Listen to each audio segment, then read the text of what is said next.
more time for the disaster artist author, Greg Sestero. And please remember that he has copies of his book, copies of the DVD and Blu-ray, posters, all kinds of cool stuff out there in the hallway. And he'll be selling and signing after the show. So what do you guys think? You know, I never noticed in that last scene, because I don't watch this movie that often, but it's kind of funny, if you blow your head off, he's got like this little trickle of blood coming down his cheek. Yeah, it looks pretty cool. And then I could see him kind of breathing there in that last scene. So anyway, but let's have a chat. I'd actually like to introduce Mr. Dan Janjigian to come up here. Chris R. My favorite character in the movie, so you guys have some questions for him as well. But yeah, let's answer some questions. Never got the money. What kind of drugs do you think Denny was taking? Heroin. All of them. You know, I've always. Does anybody remember what Rush was? Rush. It's kind of like it was like the 1980s, 19 version. Yeah, Poppers. I think it was Poppers. I don't think Denny can handle anything more. One of my favorite parts is that when Johnny and Mark rush out onto the roof, he just like folds, like he doesn't even put up a fight. And it's so obvious he's gonna kick the shit out of both of us. And he has a gun. I think that was always cool. Johnny was big. Johnny was actually big. He was like leather, though. He was like old baseball leather. You know, like a woman that's been in the tanning salon and she's like 70. That's kind of like how it's all sexy on the outside, but about it. Those love scenes, wow. Yeah, Greg, which one was the most awkward out of your love scenes? I mean, both were horrendous. I would say probably the second one, because Tommy was trying to pay me back because I'd taken another job that day to go do a shoot. And I wasn't supposed to be on set, but he's like, you need to be on set anyway. I was like, I'm not even in a scene. He's like, oh, yes, you are. You have love scene too. So I showed up and he just threw me into that, and it was just so awkward. I mean, my face kind of tells the story. I thought Chris R should have had a love scene. I look terrified. Is that what somebody said? I have a serious question. How long did it take to shoot the love scene on the stairs? Because that had to be like godly uncomfortable. It was so uncomfortable. The DP said, "Can you guys look like you're having fun at all?" when he says DP, he's not. It's not what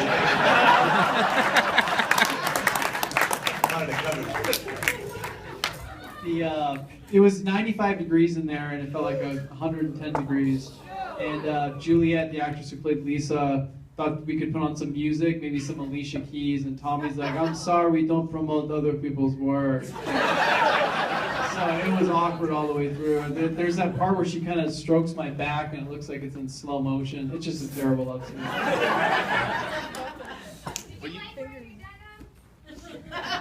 I'm sad to say that actually was my denim jacket. I've retired it since. So I'm an actor too, and I've been involved in projects where it's just like, let's just get this done, get it over with. But I can't imagine like how it would feel to be stuck with this thing. Here's the thing. It just like feel like it would never end. Making the movie? Oh yeah. I mean, I felt like, in fact, there's a great, part in the book where I call up Dan because Dan had shot the scene already in the alley, so he figured, hey, I'm done. And I call him up. I'm like, Tommy wants to actually reshoot the Chris R scene on the roof. On the roof. Green screen. So I called up Dan, and he's just like, are you kidding me? And that ended up taking 3 weeks to reshoot that whole Chris R scene. So that's how it kind of went. It was just random, let's go here, and then let's shoot over there. So it went on for months, and you just never figured it was going to ever get finished. The first shooting of that scene in the alley, my scene in the alley, took 2 weeks to film. And then 3 more afterwards. And that's what you got? That was the best. It was around 6 months by the time it was all done with ADR and everything. Wow. Almost as long as it takes to watch it.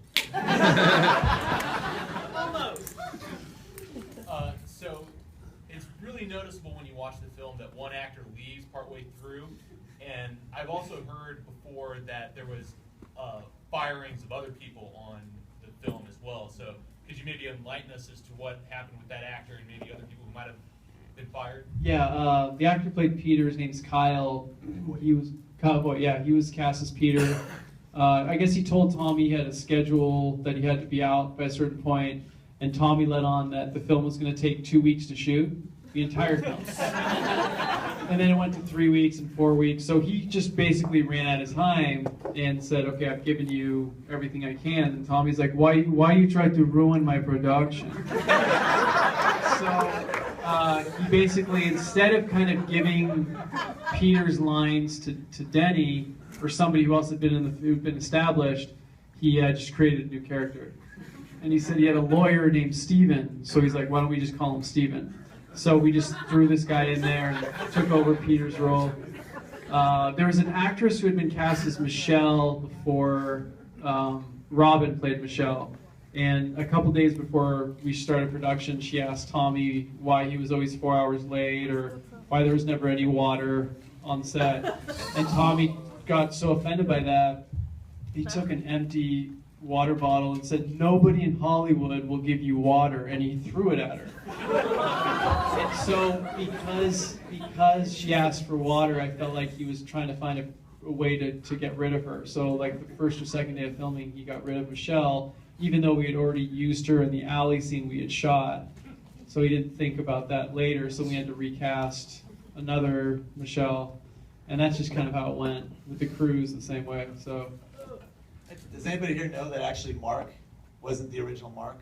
Greg actually got brought in. He was part of the staff or part of the crew before he moved into the role. My roommate was the original Mark. And my roommate was that. So my roommate left. If you guys haven't read the book, I have to tell you that book is awesome.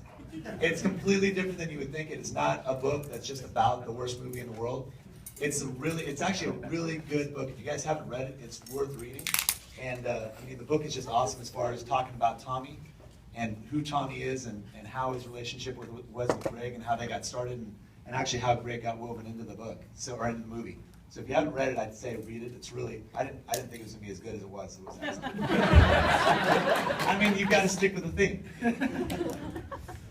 All right, who of the cast does the best Tommy impression? Dan does a really good one, actually. I don't do. Do it. Let's hear it. Do it.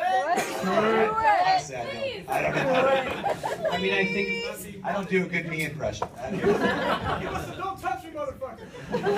Don't touch me, motherfucker.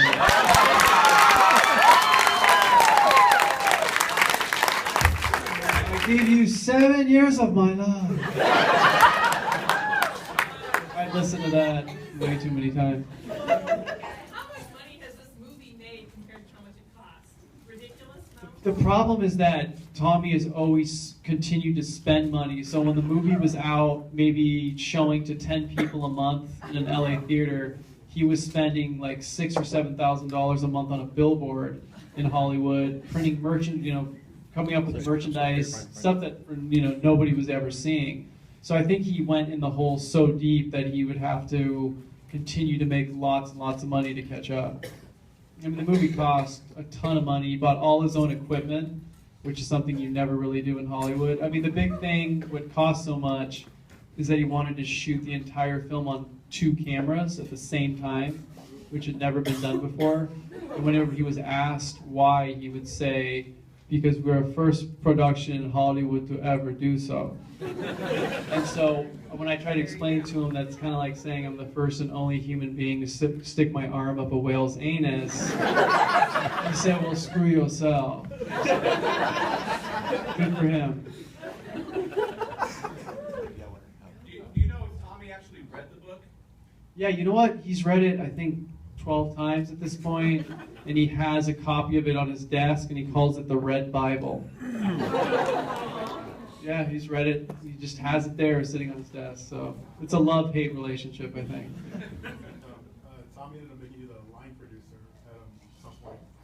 Would you ever be a line producer again after experiencing it that way? I think I kind of hit the home run here. Yeah, no, like Dan was saying, he had already cast somebody as Mark because I, wasn't gonna be in it. But luckily from that, we got Dan to be in the movie, so it all worked out. Thank God. When is Room 2 released? I tried to pitch him some sequel ideas. One of them that Johnny survives. and he gets, you see him in the ambulance and he kind of moves, and then you cut to 6 months later. He's still alive. He's a ladies' man, but I don't know. We'll see what he comes up with next. He actually has a new idea for a movie called The Foreclosure, about the housing market. But a guy who gets his house taken from him, and he goes to the bank with a shotgun to try to get it back. Sounds like a winner. Very fun. How he was then in the book and when y'all were making a room, how different is he from then to now? Is he still the same person? He's still very similar. I don't know how he could change. He's a little bit more self-aware now. So a little bit more of a vampire. He wakes up a little bit later every day. So I don't want to know what he's going to be like in 10 years. What about that comedy thing that's on YouTube? It's like a promo thing for like a sitcom he was working on. Is that The Neighbors? Yeah. He's been working on that for like 12 years. It's interesting how it's supposed to be funny and it's not, and this is supposed to be serious and it's totally funny. It's like him It's like trying the to be opposite. funny made me feel sick. Yeah. That makes me laugh. So Did you see the Tim and Eric episode where he directed a sketch called Big Man? yeah, I did. I thought that was great. He needs to do more stuff like that. Does Juliet Danielle ever come to any of these screenings? She's been a few times. She's a really good sport. I think she's accepted it for what it is, and she's really good to fans. So, I mean, I still don't know what happened with her neck, but she's even baffled by it. So, You gotta love her. she said she tried to recreate it. It didn't work. Did you have an agreement not to show your ass during the filming? Yeah, absolutely. I specifically said I'd never be in the movie because I'd never do that, and he's like, "Well, I make special arrangements. You don't have to show your ass." So he got all the glory, thank God. Glory or glory? Both. Both work. I haven't read the book. I know that Dan got pretty angry when he was trying to get into his character, and I was curious to know, either of you guys, have you ever done anything later on that you've used your experiences with the room to get angry about something? Well, I can tell you, as far as an acting career, I've had none since then, so that should tell you where this has gone. As far as anger, I tried to kind of quell that. I'm still looking for a place to use it. I'll put it to good use, I promise.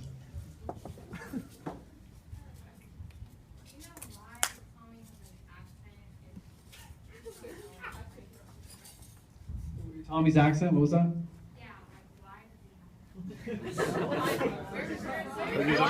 It sounds like a mix of like 4 different places. It sounds like Transylvania, France, Cajun, like all over the place. Well, one of the funny things about Tommy is that ever since I met him, he's always been trying to lose it. So he'll buy these tapes, How to Lose Your Accent, and then he'll take his accent in a very different way. But it's always still there. So he'll call me sometimes and be like, "Hey, yo, how you doing? How is my voice today?" And I'll say, "It sounds great." What can you do? Who was your favorite person to be with on set? I think probably Dan. I think he was. Romance. Dan was definitely like the smartest and most coherent. What I love about it is that he had never really done acting before, so he approached this just in a very genuine and cool way. So he was always comic relief, and he played a great badass too. It sounds like you and Johnny still like hang out, Tommy. How often, when you're hanging out, do you play football? No joke, he brings a football everywhere we go. And he now has the official room footballs. Oh yeah. In fact, we watched the Super Bowl last year, Tommy and I together. we're all, that's one thing, Dan, Tommy, and I, we're all San Francisco 49er fans, so. Sorry. Yeah. What happened to Danny? I think he's still in love with Lisa. That's one of the scenes that I think is one of the weirdest in the whole movie, when he's like professing his love for Lisa, and then he's like, "What about Elizabeth, huh?" And he's like, "I love her too." And it's like, what? Only Tommy could think of that. And then he's like, "I want to have kids with her," but he just said that about Lisa. Danny's a weird dude. The actor's cool though. He lives in Phoenix now, I think. So Denny's actor didn't like burn out like Macaulay Culkin? No, I can't say that for sure, but he seems to have hung in there. Okay. Keep on, Denny. Yeah, he wrote a comic book actually that looks pretty cool. You can check him out on Facebook. Why did Tommy make you shave your beard? Because Tommy's nickname for me when I first met him was Babyface. So he thought it would be an appropriate scene to lose the beard because it was more attractive, and then that way he could call me Babyface in the movie. What'd you guys think? Was it a good change? Was it good? It was so weird. I don't even know where to begin to explain that. Was costuming like non-existent? Nothing ever seemed to fit you guys. The costumes were terrible. I mean, we had basically two racks of clothing, so it looked like a homeless shelter. Some of that stuff was mine. Like I said, I'm sorry to say. Usually you have when you do a movie, you have a costume designer, and she has a budget. She'll go out and buy stuff that's appropriate for each scene. But every scene was just kind of thrown together. I mean, that sleeveless red shirt. Come on. Why is there so many scenes of you guys standing up and sitting down over and over again? That's a good question. Originally, Tommy wanted it to be a play, so there was always entrances and exits. But when he decided to make the room into a feature, he didn't take into account that you can get rid of a lot of that just through editing. So he just shot it every entrance and exit. So there's a lot of highs and buys.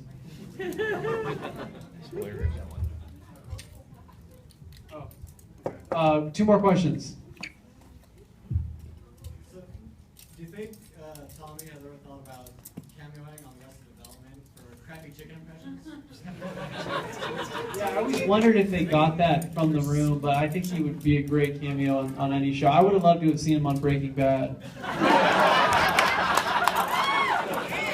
Tuco's long-lost cousin. The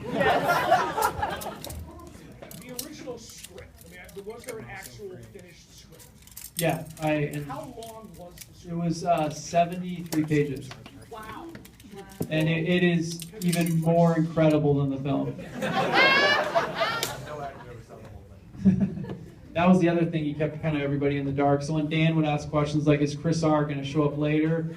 He's like, yeah, you have a surprise. He never did, so. That role was called a plot cul-de-sac.